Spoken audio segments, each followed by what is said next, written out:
കവിഞ്ഞൊഴുകുമി അനുഗ്രഹം, നിറഞ്ഞൊഴുകുമി അനുഗ്രഹം.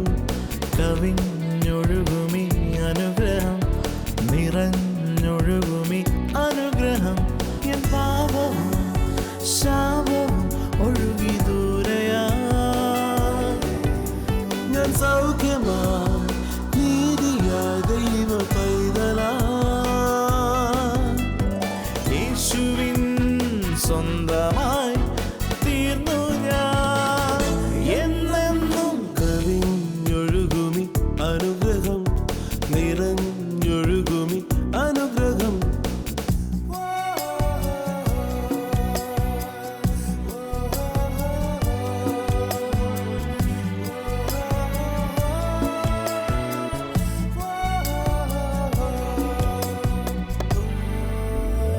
പാടുമെൻ്റെ നാഥനായി നവകീർത്തനം ഇനി എന്നുമേ നിറയും. കവിഞ്ഞൊഴുകുന്ന അനുഗ്രഹത്തിലേക്ക് വീണ്ടും സ്വാഗതം. ചേർത്തലയിൽ നടന്ന TV പ്രേക്ഷക മീറ്റിങ്ങിലേക്ക് നമുക്ക് പോകാം. യേശു കർത്താവ് ഇറങ്ങി രോഗികളെ സൗഖ്യമാക്കി. അത്ഭുതകരമായ വിടുതലുകളാണ് ചേർത്തലയിൽ നടന്നത്. അതിൻ്റെ സാക്ഷ്യങ്ങൾ നമ്മൾ ഈ എപ്പിസോഡിൽ കേൾക്കും. അപ്പോൾ തന്നെ അവിടെ പറഞ്ഞ വചനം, we are no more worriers but we are warriors in prayer എന്ന് പറഞ്ഞാൽ പലപ്പോഴും പ്രാർത്ഥനയാണെന്ന് പറഞ്ഞ് എനിക്കും പറ്റിയിട്ടുണ്ട്. ദൈവസന്നിധിയിലിരിക്കും, എൻ്റെ കർത്താവ് എനിക്ക് അത് തന്നില്ലല്ലോ, ഇന്ന കാര്യം നടന്നില്ലല്ലോ. That's not prayer, that is worrying. അത് പ്രാർത്ഥിക്കുകയല്ല, അത് പരാതിയും പിറുപിറുപ്പുക.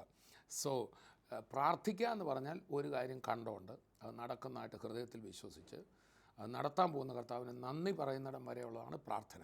സോ പ്രാർത്ഥനയെക്കുറിച്ചുള്ള വചനം നമുക്ക് കേൾക്കാം, അത്ഭുത സാക്ഷ്യങ്ങൾ കേൾക്കാം.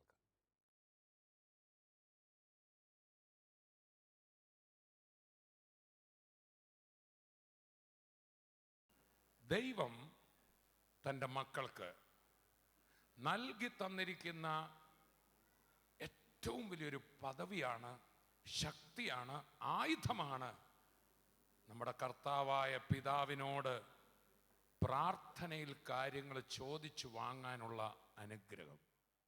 ഹല്ലേലൂയ. ഒരു വീട്ടിലെ ദാസന്മാർക്ക് എന്തെങ്കിലും കിട്ടണമെങ്കിൽ അവരധ്വാനിക്കണം. എന്നാൽ മക്കൾക്ക് എന്തെങ്കിലും കിട്ടണമെങ്കിൽ അപ്പനോടും അമ്മയോടും ചോദിച്ചാൽ മതി. ഇന്ന് നമ്മൾ അല്പസമയം കേൾക്കാൻ പോകുന്നത് നമ്മുടെ പിതാവായ ദൈവത്തോട്, നമ്മുടെ ഡാഡിയോട്, നമ്മുടെ പപ്പായോട് മക്കൾ അപ്പനോടും അമ്മയോടും ചോദിക്കുന്ന പോലെ കാര്യങ്ങൾ ചോദിച്ചു വാങ്ങുന്നതിനെ കുറിച്ചാണ്. ആമേൻ. ഒരു കുഞ്ഞ് അപ്പൻ്റെ അടുക്കൽ അല്ലെങ്കിൽ അമ്മയുടെ അടുക്കൽ വന്ന് എനിക്ക് ഇന്നത് തരണമെന്ന് പറയുമ്പോൾ ആ കുഞ്ഞിൻ്റെ ഉള്ളിൽ ഒരു ഉറപ്പുണ്ട്, എൻ്റെ പപ്പ എനിക്ക് തരും.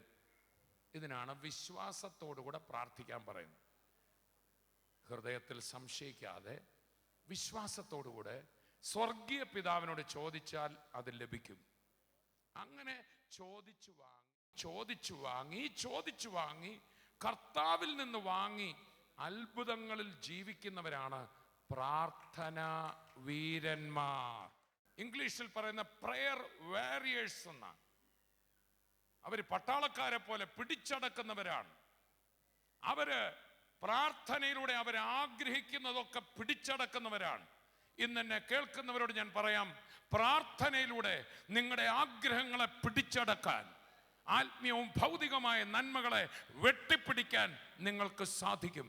അടുത്തിരിക്കുന്ന ആളോട് പറഞ്ഞാട്ട്, ഒരു പ്രാർത്ഥനാ വീരനാകാൻ നിങ്ങൾക്ക് കഴിയും.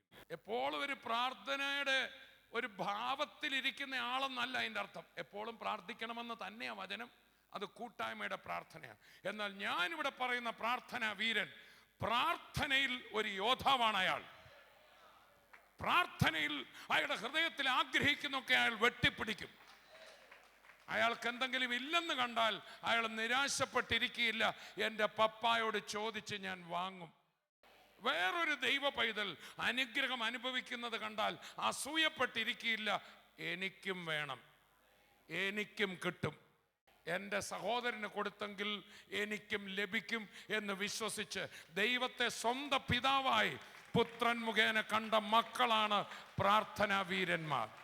ഒന്ന് രണ്ട് പേരോട് പറഞ്ഞ് ഒരു പ്രാർത്ഥനാ വീരനാകുക. ഇംഗ്ലീഷിൽ പറഞ്ഞാൽ ബി എ പ്രയർ വാരിയർ. അടുത്തിരിക്കുന്ന ആൾ പറഞ്ഞ be a prayer warrior. Warrior എന്ന് പറഞ്ഞാൽ വീരൻ, ഒരു പോരാളി, പിടിച്ചടക്കുന്നവൻ, വാറ് നടത്തുന്നവൻ. എൻ്റെ ജീവിതത്തിൽ പ്രാർത്ഥിച്ച് പല മലകളും അടക്കാൻ എന്നെ കർത്താവ് സഹായിച്ചിട്ടുണ്ട്. ഒന്ന് രണ്ട് പേർ പറഞ്ഞ് പ്രാർത്ഥനയിൽ മലകളെ അടക്കാൻ പറ്റും.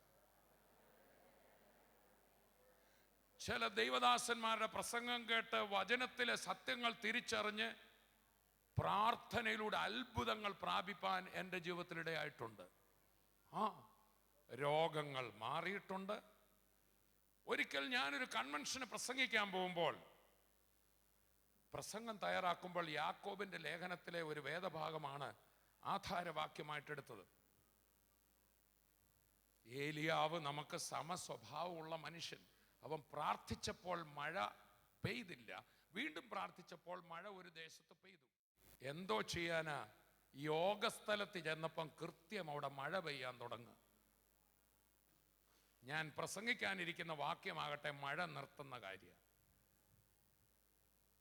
അന്ന് ഈ പ്രസംഗം അങ്ങ് മാറ്റിയേക്കാമെന്ന് ആദ്യം ഞാൻ വിചാരിച്ചെങ്കിലും എൻ്റെ അകത്തൊരു ശബ്ദം, നീ വെറും പ്രാർത്ഥന മനുഷ്യനെ പഠിപ്പിക്കുന്നയാളല്ല, നീ പ്രാർത്ഥിക്കുന്നയാളാകണം. എന്നോട് കർത്താവ് ചോദിച്ചു, നീ പ്രസംഗിക്കുന്ന കാര്യം നീ വിശ്വസിക്കുന്നുവോ? ഏലിയാവ് മഴ നിർത്തിയതുപോലെ നിങ്ങൾക്ക് നിർത്താം എന്ന് നാട്ടുകാരോട് പറയാനല്ലേ നീ വന്നേ?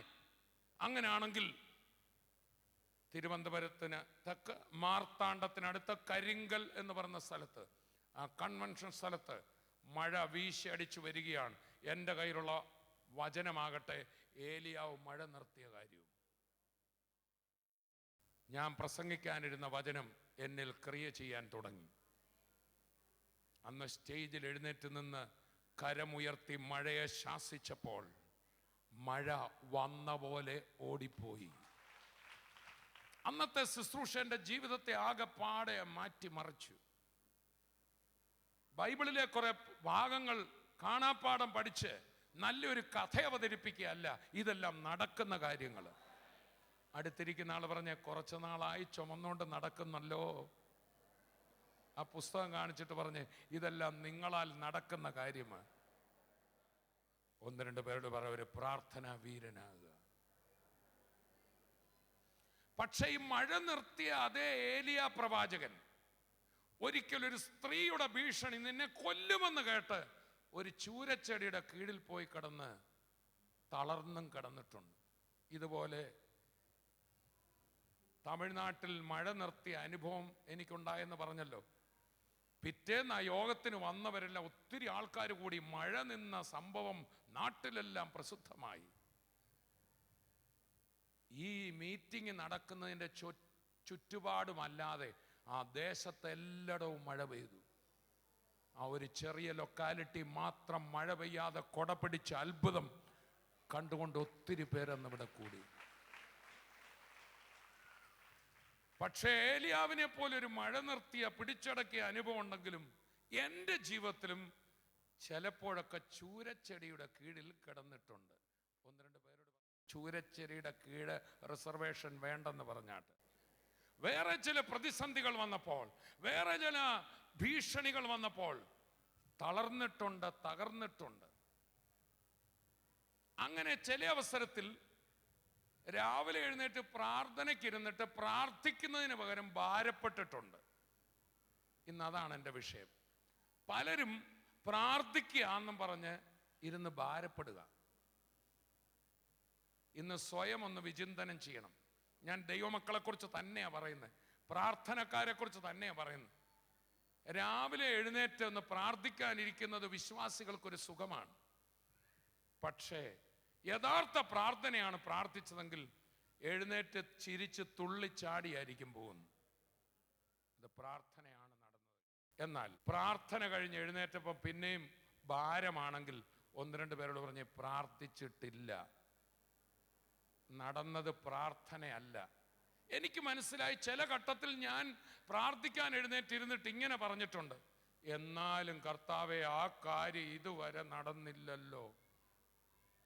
പായലിരുന്ന് ഇങ്ങനെ പറഞ്ഞിട്ടുള്ളവർ കര ഉയർത്തിപ്പിടിക്കാം. കർത്താവെ അവരുടെ കാര്യങ്ങളെല്ലാം നടന്നല്ലോ, എൻ്റെ മാത്രം നടന്നില്ലല്ലോ. അങ്ങനെ പറഞ്ഞവർ കര ഉയർത്തിപ്പിടിക്കാം. അയ്യോ, ഇത്രയും പേര് സത്യം പറയുന്നവർ ചേർത്തലയിലുണ്ടല്ലോ. അവരോട് പറഞ്ഞാട്ടെ, അത് പ്രാർത്ഥനയല്ല, ഭാരപ്പെടലാന്ന് പറഞ്ഞാട്ടെ. നിങ്ങളുടെയും എൻ്റെ ഭാരപ്പെടലുകൾക്ക് മറുപടി തരാമെന്നല്ല, പ്രാർത്ഥനയ്ക്ക് മറുപടി തരാമെന്ന് വചനം. ചേർന്ന് കർത്താവിനെ സ്തുതിക്കാം. ഈ കാര്യം ഞാൻ ചിന്തിച്ചുകൊണ്ടിരുന്നപ്പോൾ എൻ്റെ ഉള്ളിൽ വരികയാണ്, don't be a prayer worrier. Worry ചെയ്യുക എന്ന് പറഞ്ഞാൽ ഭാരപ്പെടുക. പ്രാർത്ഥനയിൽ ഭാരപ്പെടുന്ന ആളാകാതെ പ്രാർത്ഥനയിൽ വീരനാകുക. ഒന്ന് രണ്ട് പേരോട് പറഞ്ഞ, പ്രാർത്ഥനയിൽ don't be a prayer worrier but be a prayer warrior. ഒന്ന് രണ്ട് പേരോട് പറഞ്ഞാട്ടെ, പ്രാർത്ഥനയിൽ ധീരനാകുക, പ്രാർത്ഥനയിൽ പിടിച്ചടക്കുന്നവനാകുക, പ്രാർത്ഥനയിൽ ചില കാര്യങ്ങളെ കാണുന്നവനാകുക, പ്രാർത്ഥിച്ചെഴുന്നേൽക്കുമ്പോൾ ചിലതും കൊണ്ട് എഴുന്നേൽക്കുക. ചേർന്നൊരു ഹല്ലേലൂയ പറഞ്ഞാട്ടെ. ഇനി ഒരു സത്യം കൂടെ ഞാൻ പറയാം, പ്രാർത്ഥനയുടെ മറുപടി കൈകളിലല്ല ആദ്യം കിട്ടുന്നത്, ഹൃദയത്തിലാണ്. പ്രിയപ്പെട്ടവരെ, ഈ ആഴ്ചയിലാണ് ഇടുക്കി ജില്ലയിലെ കഞ്ഞിക്കുഴിയിൽ അപ്പൂസ് ഓഡിറ്റോറിയത്തിൽ TV പ്രേക്ഷക മീറ്റിങ്ങും വിടുതൽ ശുശ്രൂഷയും നടക്കുകയാണ്. ഈ ശനിയാഴ്ച, അതായത് ഫെബ്രുവരി 6-ാം തീയതി രാവിലെ 10 മുതൽ ഉച്ചയ്ക്ക് വരെ ആയിരിക്കും മീറ്റിംഗ് നടക്കുന്നത്. ഇടുക്കി ജില്ലയിലൊക്കെയുള്ള എല്ലാവരും വരണം. വലിയൊരു വിടുതൽ ശുശ്രൂഷ കർത്താവ് അവിടെ ചെയ്യുമെന്ന് എനിക്ക് ഉറപ്പുണ്ട്. രോഗികൾ സൗഖ്യമാകും, അത്ഭുതങ്ങൾ നടക്കും. അപ്പോൾ തന്നെ പല രാജ്യങ്ങളിൽ നിന്ന് കേൾക്കുന്നവർ ആ മീറ്റിങ്ങിൻ്റെ അനുഗ്രഹത്തിനായി പ്രത്യേകം പ്രാർത്ഥിക്കണം.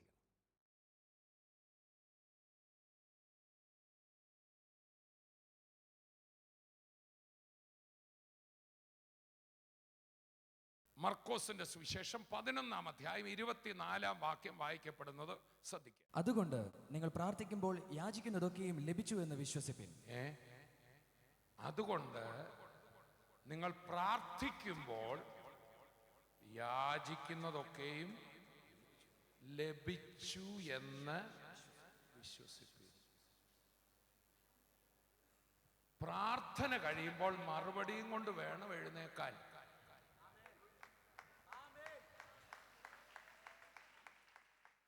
പ്രാർത്ഥിച്ച് 10 വർഷം കഴിഞ്ഞല്ല മറുപടി, അപ്പോളെ മറുപടിയാണ്. ജയിലിൽ അടയ്ക്കപ്പെട്ട പൗലോസ്ലീഹ താൻ എഴുതിയ ചില വാക്കുകൾ നമുക്ക് വായിക്കാം. അവിടെ വേണമെങ്കിൽ കടന്ന് ഭാരപ്പെടാമായിരുന്നു. നോക്കൂ, ഈ മനുഷ്യൻ ഭാരപ്പെടുന്നില്ലെന്ന് മാത്രമല്ല, സന്തോഷിക്കുകയാണ്. ചില വിടുതലുകൾ അവിടെ കടന്നുകൊണ്ട് താൻ കണ്ടിരിക്കുകയാണ്. മാത്രമല്ല, തൻ്റെ സഹവിശ്വാസികളോട് സന്തോഷിപ്പീൻ എന്ന് പറയുകയാണ്. ഇതാണ് പ്രാർത്ഥിക്കുന്നവൻ. നമുക്ക് നോക്കാം, ഫിലിപ്പിയർക്ക് എഴുതിയ ലേഖനം 4-ാം അധ്യായം 4 മുതലുള്ള വാക്യങ്ങൾ വായിക്കപ്പെടുന്നത് ശ്രദ്ധിക്കുക. കർത്താവിൽ എപ്പോഴും സന്തോഷിപ്പിൻ. സന്തോഷിപ്പിൻ എന്ന് ഞാൻ പിന്നെയും പറയുന്നു. നിങ്ങളുടെ സൗമ്യത സകല മനുഷ്യരും അറിയട്ടെ.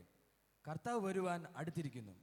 ഒന്നിനെക്കുറിച്ചും വിചാരപ്പെടരുത്, എല്ലാത്തിലും ഒന്നിനെക്കുറിച്ചും വിചാരപ്പെടരുത്. ഒന്ന് രണ്ട് പേരോട് പറഞ്ഞ്, ഭാരപ്പെടുന്നവനാകാതെ. Don't be a worrier. Worry ചെയ്യുന്ന ആളാകാതെ. ഒന്നിനെക്കുറിച്ചും ഭാരപ്പെടരുത്. അടുത്ത വാക്യം, എല്ലാറ്റിലും പ്രാർത്ഥനയാലും നിങ്ങൾ ഏത് കാര്യമാണോ വറി ചെയ്തത്, ആ കാര്യം പ്രാർത്ഥനയാലും അപേക്ഷയാലും നിങ്ങളുടെ ആവശ്യങ്ങൾ, നിങ്ങളുടെ ആവശ്യമുണ്ടല്ലോ, സ്തോത്രത്തോടുകൂടെ നന്ദി അർപ്പണത്തോടുകൂടെ. അഡ്വാൻസ് കയറി നന്ദി പറയാ, കിട്ടാൻ പോവാണല്ലോ, അതാണല്ലോ വിശ്വാസം. നന്ദിയോടുകൂടെ ദൈവത്തോട് അറിയിക്കുക എത്രയാ വേണ്ടത്. ദൈവത്തോട്. അങ്ങനെ ആയാൽ നിങ്ങൾക്ക് പ്രാർത്ഥിച്ച കാര്യം കിട്ടുമെന്നല്ല ഇവിടെ എഴുതിയിരിക്കുന്നത്. പിന്നെ വായിച്ചാട്ടെ. എന്നാൽ സകല ബുദ്ധിയെയും കവിയുന്ന ദൈവസമാധാനം നിങ്ങളുടെ ഹൃദയങ്ങളെയും നിലവുകളെയും ക്രിസ്തുവേശുവിൽ. മറുപടി കയ്യിൽ വരുന്നതിന് മുമ്പേ ഹൃദയത്തിലാ വരുന്നതെന്ന് പറയാം. കരമടിച്ച് വായി തുറന്ന് കർത്താവിനെ സ്തുതിക്കാം. ഒന്ന് രണ്ട് പേരോട് ചോദിച്ചാൽ, കുറച്ച് നാളായി പ്രാർത്ഥിക്കുകയാണോ, പ്രാർത്ഥന എന്ന പേരിൽ വറി ചെയ്യുകയാണോ എന്ന് ഞാൻ ചോദിച്ചാട്ടെ. ചിലർ വാസ്തവത്തിൽ രാവിലെ എഴുന്നേറ്റ് അരമണിക്കൂർ വറി ചെയ്യുകയാണ്. അവർക്ക് പായിലിരുന്ന് വറി ചെയ്യുമ്പോൾ, ഒരു ബൈബിൾ പിടിച്ചുകൊണ്ട് ചെയ്യുമ്പോൾ ഒരു സുഖം കിട്ടുകയാണ്. നോ, ചിലത് നീ കാണണം. ആഹാ, എൻ്റെ കുഞ്ഞിന് ആ കോഴ്സ് കിട്ടുന്നു, എൻ്റെ മോക്ക്, എനിക്കൊരു മോള ഉണ്ട് കേട്ടോ, ഒരു നല്ല പയ്യൻ വന്ന് കിട്ടുന്നു. ആഹാ, എൻ്റെ ശുശ്രൂഷയിൽ ഇതുവരെ നടക്കാത്ത അത്ഭുതങ്ങൾ നടക്കുന്നു, എൻ്റെ ആ സാമ്പത്തിക ആവശ്യം നടക്കുന്നു, എനിക്കൊരു വീട് വേണം, ആ മനോഹരമായ വീട് എനിക്ക് ലഭിക്കുന്നു. ചേർന്നൊരു ഹല്ലേലൂയ പറഞ്ഞാൽ. ഇത് കർത്താവിനോട് പറഞ്ഞിട്ട് എന്ത് ചെയ്യണം? എല്ലാറ്റിലും ഇത് കർത്താവിനോട് പറഞ്ഞിട്ട് അത് ലഭിച്ചു എന്ന് ഞാൻ ലഭിച്ചിട്ട് എഴുന്നേൽക്കുമ്പോൾ ഇവിടെ കാണും മറുപടി. മോക്ക് വേണ്ടി പ്രാർത്ഥിച്ച പയ്യൻ ഇവിടെ, വീട് ഇവിടെ, പിന്നെ പറഞ്ഞാട്ടെ, ആ കടഭാരം മാറിയ അവസ്ഥ ഇവിടെ, കുഞ്ഞിൻ്റെ കോഴ്സ് ഇവിടെ, പുതിയ ശുശ്രൂഷ ഇവിടെ, കൃപാവരങ്ങൾ ഇവിടെ. ഒന്ന് രണ്ട് പേരോട് പറഞ്ഞാട്ടെ, മറുപടി ബാങ്കിൽ വരുന്നതിന് മുമ്പേ നെഞ്ചിൽ വരണം. പറഞ്ഞാട്ടെ, കരമടിച്ച് വായി തുറന്ന് കർത്താവിനെ സ്തുതിക്കാം.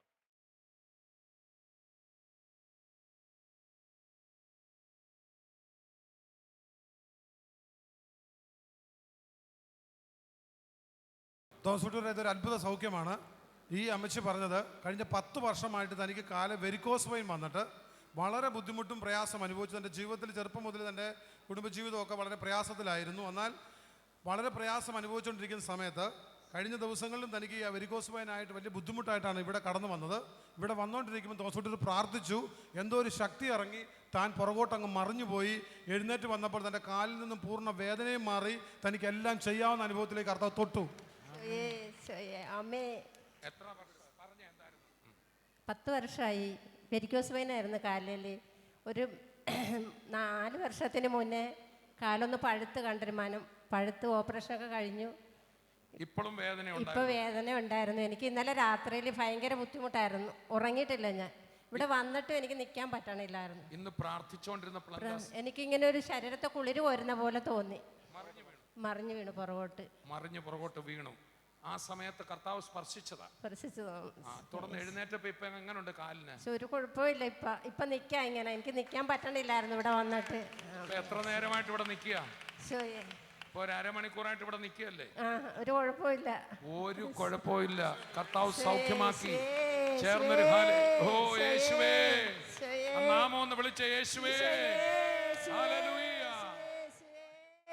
ഈ സഹോദരി ജനിച്ച അന്ന് മുതൽ ശ്വാസമുട്ടൽ. ഇവിടെ പ്രാർത്ഥിക്കാൻ പറഞ്ഞ സമയത്ത് സഹോദരിയുടെ മറ്റൊരു സഹോദരിയായത്, ഈ സഹോദരി ശരീരത്തിൽ കൈവച്ചപ്പോഴത്തേക്ക് ഒരു തണുപ്പ് അനുഭവപ്പെട്ടു. ഇപ്പം സഹോദരിക്ക് ശ്വാസം മുട്ടൽ മാറി. കുഞ്ഞിലെ തൊട്ട് ശ്വാസം മുട്ടൽ വരുമായിരുന്നു, മരുന്ന് കഴിച്ചോണ്ടിരിക്കുകയായിരുന്നു. ഇപ്പം ഇവിടെ വന്നപ്പോഴും ഉണ്ടായിരുന്നു. ഞാൻ ഇവിടെ കൈവച്ച് പ്രാർത്ഥിച്ചപ്പോൾ മാറി. ശ്വാസം മുട്ടുന്നില്ല. ഇതാരാ? ചേച്ചിയാണോ? കൊച്ചുനാൾ തൊട്ട് ആശുപത്രി കിടന്ന് മരിച്ചുപോയെന്ന് ഡോക്ടർമാർ പറഞ്ഞതാ. കൊച്ചുനാൾ തൊട്ട് ആശുപത്രി കിടപ്പാ? മരിച്ചുപോയതാ, പുനർജനിച്ചതാ. ഇപ്പോഴും ശ്വാസം മുട്ടൽ ഉണ്ടായിരുന്നു? ഇങ്ങോട്ട് പോരുമ്പോ ഉണ്ടായിരുന്നു. സഹോദരിയാണോ പ്രാർത്ഥനാ സമയത്ത് അനിയത്തിയുടെ മേൽ കൈവച്ച് പ്രാർത്ഥിച്ചപ്പോ മാറി? പ്രാർത്ഥിച്ചപ്പോൾ എന്തെങ്കിലും അനുഭവം ഉണ്ടായോ? തണുപ്പ് പോലെ ഇറങ്ങി പോയി. തണുപ്പ് പോലെ. ഈ ചേച്ചിയാ കൈവച്ചത്, പക്ഷെ ഉപയോഗിച്ച നാമം യേശുവിന്റെ. തങ്കു ബ്രദർ അല്ല കൈവച്ചത്, തോമസ് ഊട്ടി ബ്രദർ അല്ല, വേറെ പാസ്റ്റർമാരാരുമല്ല. വിശ്വസിക്കുന്ന ആര് കൈവച്ചാലും അത്ഭുതം നടക്കും. കാരണം യേശുവിന് ഒരു മാറ്റവും ഇല്ലല്ലോ. ചേർന്ന് കർത്താവിനെ സ്തുതിക്കാം. നല്ലപോലെ ശ്വാസം വലിച്ചു നോക്കിയോ? കുഴപ്പമില്ല, ഒരു കുഴപ്പമില്ലേ. കരമടിച്ച് കർത്താവിനെ സ്തുതിക്കാം. ബ്രദറെ, ഈ സഹോദരിയുടെ കൈ ഒരു 1.5 വർഷമായിട്ട് പൊങ്ങുകയല്ലായിരുന്നു. പക്ഷെ ഇവിടെ പ്രാർത്ഥിച്ചുകൊണ്ടിരുന്നപ്പോൾ കർത്താവ് കയ്യെ പിടിച്ച് പൊക്കി. കയ്യെ പിടിച്ച് പൊക്കി. ആ കൈ തലയിൽ കൈ വെച്ചിരിക്കുന്ന സഹോദരിയാണെന്ന് ഞാൻ വിചാരിച്ചു. ഞാൻ കണ്ണു തുറന്ന് നോക്കിയപ്പോഴത്തേക്ക് കൈ നേരെ ഇങ്ങനെ പൊക്കുന്നതായിട്ട് വന്നു. എനിക്ക് അങ്ങനെ എത്ര നാളായിട്ട് കൈ പൊങ്ങുകയില്ല? 1.5 വർഷത്തോളം ഇങ്ങനെ ഞാൻ പഠിച്ചു വെക്കുമായിരുന്നു. പിന്നെ താങ്ങി ഇങ്ങനെ പിടിക്കുമായിരുന്നു. പക്ഷെ ഇപ്പം എനിക്ക് ഈ കൈ ഇങ്ങനെ പൊക്കി എനിക്ക് ഒരു എത്ര സമയം വേണേലും നിൽക്കാം. എനിക്ക് ഒരു കുഴപ്പമില്ല. മരച്ചു പോകുമായിരുന്നു കൈ.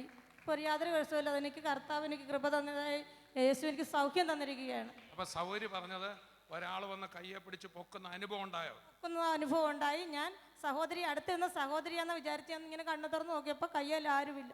ഇങ്ങനെ സഹോദരിയാ കയ്യെ പിടിച്ചിരിക്കുന്നതെന്ന് നോക്കിയപ്പോൾ സഹോദരിയല്ല, യേശു കരം പിടിച്ച് ഉയർത്തി സൗഖ്യമാക്കി. ഇതെന്തോ സംഭവിച്ചതാ. ഇപ്പോൾ കൈക്ക് രക്തോട്ടം ഇല്ല, അതിന് ഓപ്പറേഷൻ വേണമെന്ന് പറഞ്ഞിരിക്കുന്ന ഒരു ടൈം കൂടിയാണ്. ഇവിടെ ഒരു മുഴ ഉണ്ടായിരുന്നു, ഇപ്പം അത് കാണുന്നില്ല. അതിപ്പോൾ ഓപ്പറേഷൻ്റെ അടുത്ത സമയം ആശുപത്രി പോകേണ്ട സമയം കൂടി ആയിരിക്കുകയാണ്. പക്ഷെ എനിക്കിപ്പോൾ ഒരു കുഴപ്പവും ഇല്ല. കൈക്ക് മരപ്പായിട്ട് ഓപ്പറേഷൻ വേണമെന്ന് പറഞ്ഞിരുന്ന എൻ്റെ കൈ ഇങ്ങനെ ഒന്ന് സൗഖ്യമായതാ. എൻ്റെ ഈ ഒരു കരം മുഴുവൻ മരച്ചുപോയി. ഒരു ഓപ്പറേഷൻ അതിന് വേണമെന്ന് പറഞ്ഞ ഇതുപോലൊരു പ്രാർത്ഥനയിൽ എനിക്ക് സൗഖ്യം കിട്ടിയത്. അതേ സൗഖ്യമാണ് ഇവിടെ നടന്നിരിക്കുന്ന. കരമടിച്ച് നമുക്ക് കർത്താവിനെ സ്തുതിക്കാം. വളരെ ഈ സഹോദരി പറഞ്ഞ സഹോദരി ഏത് സമയത്തും എന്തോ ഒരു ബാധ കൂടിയെന്നാണ് പറയുന്നത്. സഹോദരി തള്ളിയിട്ടുകൊണ്ടിരിക്കുകയായിരുന്നു, വീണുകൊണ്ടിരിക്കുകയായിരുന്നു, ഇടയ്ക്കിടയ്ക്ക് താഴെ വീഴുമായിരുന്നു. അതോടൊപ്പം തന്നെ ഭയങ്കരമായ കഫക്കെട്ടിൻ്റെ ബുദ്ധിമുട്ടും ഉണ്ടായിരുന്നു. ഇപ്പം ഇവിടെ വെച്ച് പ്രാർത്ഥിച്ച് കഴിഞ്ഞപ്പോഴത്തേക്ക് ആ കഫക്കെട്ടിൻ്റെ ബുദ്ധിമുട്ട് മാറുന്നതിനോടൊപ്പം ഉച്ചി മുതൽ ഉള്ളങ്കാൽ വരെ എന്തോ ഒരു അനുഭവം സഹോദരിക്ക് ഉണ്ടായും. സഹോദരിക്ക് ഇപ്പം ആരോഗ്യവും ശക്തിയും ബലവും ഒക്കെ കിട്ടിയതുപോലെ സഹോദരിക്ക് ഫീൽ ചെയ്യുന്നുണ്ട്. ഇന്നത്തെ പ്രാർത്ഥനയിൽ വിടുതലായോ? ഈ രാത്രി കിടക്കുമ്പോഴൊന്ന് ശ്വാസം വിടാൻ പറ്റത്തില്ല, ഇങ്ങനെ വാ തുറന്നാ കിടക്കണത്. അപ്പം നമുക്ക് വെള്ളം കിട്ടാതെ ഇങ്ങനെ മരിച്ചു പോണ പോലെ തോന്നിപ്പോവും. ഇവിടെ വന്നപ്പോഴും ഈ മൂക്കൊരെണ്ണം അടഞ്ഞിരിക്കുകയായിരുന്നു, ശ്വാസം വിടാൻ പറ്റണ്ടായിരുന്നു. അത് കഴിഞ്ഞപ്പോഴത്തേക്കും ഫ്രീ ആയോ? ഫ്രീ ആയി. എന്തോ ഇങ്ങനെ ഇറങ്ങിപ്പോകുന്നത് പോലെ ഇങ്ങനെ അനുഭവം. ഇടയ്ക്കിടയ്ക്ക് വീഴുമായിരുന്നാണോ? നേരത്തെ എപ്പോഴും വീഴുമായിരുന്നു. ആള് കൂടുന്ന സ്ഥലത്തൊന്നും പോകാൻ പറ്റത്തില്ല. അപ്പോഴത്തേക്ക് അവിടെ ചെന്ന് കഴിയുമ്പോൾ എന്തോ പോലെ ശരീരം മൊത്തം തളർന്നങ്ങോട്ട് ഉരുണ്ട് വീഴുകയാണ്. കിടന്ന് മാറി. ഇന്ന് ഇവിടെയും വീണോ? ആദ്യം ഇവിടെ വീണു. ഞാൻ പ്രാർത്ഥിക്കാൻ പറഞ്ഞപ്പോൾ ഇങ്ങനെ കൈവച്ച് പ്രാർത്ഥിച്ചപ്പോൾ പുറകിൽ നിന്ന് ഒരു സഹോദരി എന്നെ തലയിൽ കൈവച്ച് പ്രാർത്ഥിച്ചപ്പോഴത്തേക്ക് ശരീരം തളർന്ന് മൊത്തം അങ്ങോട്ടേക്ക് വീണ് കഴിഞ്ഞ് എണീറ്റപ്പോഴത്തേക്കും കുഴപ്പമില്ല, ശ്വാസം എടുക്കാം, ഒരു കുഴപ്പവും ഇല്ല. ഫ്രീ ആയി. കരമടിച്ച് കർത്താവിനെ സ്തുതിക്കാം. ഈ ബ്രദറിന് എന്തോ ആയിരുന്നു പ്രശ്നം? 3 വർഷമായിട്ട് വണ്ടി ആക്സിഡൻറ്റിൽ എൻ്റെ ഷോൾഡറിന് വേദനയായിരുന്നു. ഒരു വർഷം മൊത്തമായിട്ട് തിരുമ്മിയിട്ടും മാറുന്നില്ലായിരുന്നു. ഞാൻ ദിവസം തോമസ് ഊട്ട് ബ്രദർ സാറിൻ്റെയും തങ്കു ബ്രദറിൻ്റെയും TV പ്രോഗ്രാം കാണുമായിരുന്നു. ഇപ്പോൾ ഇവിടെ നിന്ന് പ്രാർത്ഥിച്ചപ്പോഴേ കൈ തണ്ടി ഇറങ്ങിപ്പോയപ്പോൾ എനിക്ക് തോന്നി കയ്യിൽ നിന്ന് ഒരു പ്രശ്നമില്ല. എന്തൊരു അത്ഭുതമായത്! 3 വർഷം മുമ്പ് ഒരു ആക്സിഡൻ്റ് ഉണ്ടായത്. ഇത്രയും വർഷമായിട്ടും തിരുമലുകളും ചികിത്സകളും നടത്തിയിട്ട് ആ വേദന മാറിയില്ല. അവൻ TV പ്രോഗ്രാം കണ്ടാണ് ഈ ബ്രദർ ഇന്നിവിടെ വന്നത്. ഇന്ന് താൻ കൈവച്ച് പ്രാർത്ഥിച്ചപ്പോൾ എന്തോ കയ്യെന്ന് ഊരിപ്പോകുന്ന അനുഭവം ഉണ്ടായി. അപ്പം വേദനയില്ല. ഒന്നുകൂടെ കുടഞ്ഞൊക്കെ ഒന്ന് കാണിച്ചു. ഇപ്പോൾ ഒരു കുഴപ്പമില്ല എനിക്ക്. പ്രിയപ്പെട്ടവരെ, ആ സഹോദരിയുടെ സൗഖ്യം കണ്ടില്ലേ? ആ കൈ യേശു വന്ന് പിടിച്ചു പൊക്കി. പല മീറ്റിങ്ങിലും ഇത് ഞങ്ങൾ കണ്ടുകൊണ്ടായിരിക്കുന്നു. ഒരുപക്ഷെ നാളുകൾ ഈ കാര്യത്തിന് വേണ്ടി പ്രാർത്ഥിച്ചതായിരിക്കും. എന്നാൽ ഞാൻ പറയുന്നത് നാളുകൾ പലപ്പോഴും പ്രാർത്ഥിച്ചില്ലെന്നല്ല, ആ മീറ്റിങ്ങിൽ വെച്ച് ആ സഹോദരി വാസ്തവമായി വിശ്വസിച്ച് അത് പിടിച്ചെടുത്തു. പ്രാർത്ഥന എന്ന് പറഞ്ഞ ഒരു ചടങ്ങോ ഇങ്ങനെ കുറേ നാൾ നീട്ടിയിടേണ്ട ഒരു കർമ്മമൊന്നുമല്ല, പിടിച്ചെടുക്കുന്നത്. ആ രക്തസ്രവക്കാരി സ്ത്രീയെപ്പോലെ ഞാൻ യേശുവിൻ്റെ വസ്ത്രത്തിൻ്റെ തൊങ്ങൽ തൊടും, എനിക്ക് സൗഖ്യമാവും. ഇത് കണ്ടുകൊണ്ടിരിക്കുമ്പോൾ അനേകയിടത്ത് സൗഖ്യം കർത്താവ് ചെയ്യുക. ആ വെരിക്കോസ് വെയിനായിരുന്ന വ്യക്തി എത്ര അത്ഭുതകരമായിട്ടാണ് സൗഖ്യമായതല്ലേ? ഇന്ന് നിങ്ങളിരിക്കുന്ന സ്ഥലത്ത് വെരിക്കോസ് വെയിൻ പ്രോബ്ലം ഉള്ളവർ സൗഖ്യമാകാൻ പോവുകയാണ്. അതുപോലെ പല സാധനങ്ങളും ഈ ഗന്ധം അറിയാൻ മേലാത്തൊരു പ്രശ്നം ഉള്ള പലരും ഉണ്ട്. ഇന്ന് അവർ സൗഖ്യമാകും. ഹാർട്ടിൻ്റെ ബ്ലോക്കുകൾ യേശുക്രിസ്തുവിൻ്റെ നാമത്തിൽ സൗഖ്യമാകും.